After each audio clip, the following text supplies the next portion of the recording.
E olha só, a Subcomissão Global dos Direitos Humanos da Câmara dos Deputados do Congresso Americano pediu à OEA, que é a Organização dos Estados Americanos, informações sobre violações graves dos direitos humanos no Brasil por parte de ministros da Suprema Corte Brasileira. Eita que o caldo está engrossando mesmo. E não é porque ninguém mais está falando do assunto que a questão caiu no esquecimento. Não, de maneira alguma, muito pelo contrário. As cortinas de fumaça funcionam muito bem no Brasil. Só que a Comissão Americana tem uma agenda própria sobre esse assunto e que pretende seguir a todo custo, adiante. Ela vai continuar apertando o cinto. Os ministros no Brasil fizeram uma coisa certa por enquanto, se recuaram, ficaram na geladeira, não fizeram mais nada, não tocaram no assunto, só esperando a coisa se acalmar. Está certo. Mas ainda não terminaram com o que começaram, ou seja, ainda não acabou. Estamos falando dos inquéritos sem sentido, e isso aguça ainda mais os trabalhos dos deputados americanos que compraram a causa com medo de que o resultado brasileiro também repercuta na democracia e na liberdade americanas. O pedido foi feito em uma carta e o texto diz que as violações foram cometidas por autoridades judiciais em grande escala.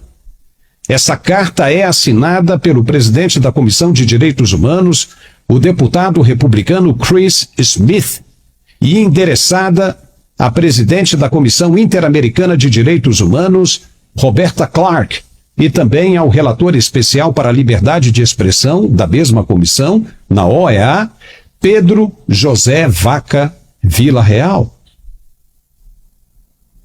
Além de pedir informações sobre o que a OEA já tem de denúncia e registro, os americanos ainda pedem a abertura de uma outra investigação contra as autoridades brasileiras. Só lembrando que o Brasil é signatário da Corte Interamericana e é obrigado a se submeter às normas apresentadas pela OEA. Portanto, se houver qualquer determinação dessa Corte de Direitos Humanos, os três poderes serão obrigados a aceitar justamente porque o Brasil assinou os acordos internacionais, entendeu?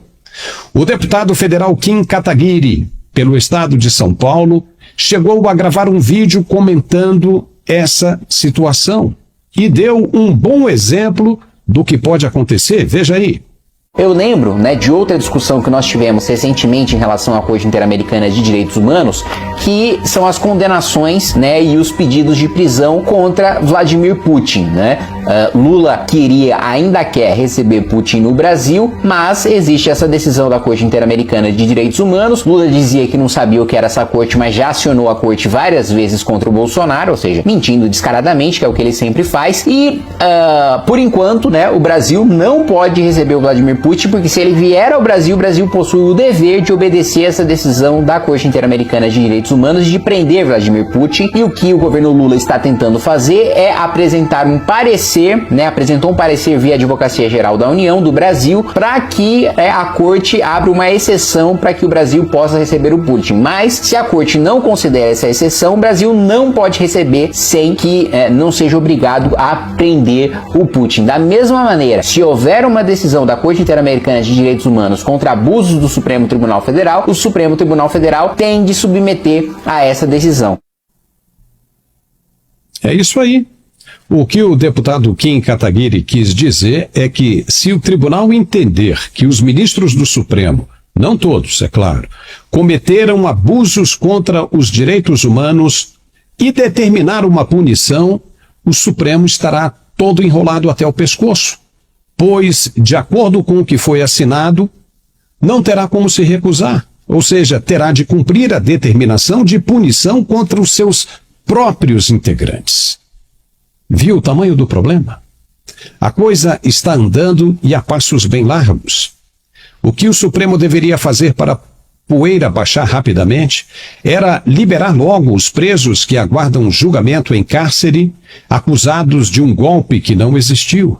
Deixá-los aguardar o julgamento em casa, mesmo que com tornozeleiras eletrônicas, e dar um jeito de encerrar de uma vez por todas essa que ficou conhecida como perseguição sem fim dos que quiseram apenas expressar suas vontades em formas de opinião.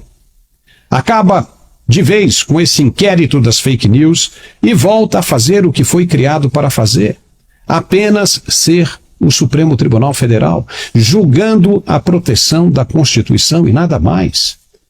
Tem que fazer isso enquanto é tempo, enquanto ainda dá tempo. Caso contrário, aquele que com o ferro feriu, também será ferido.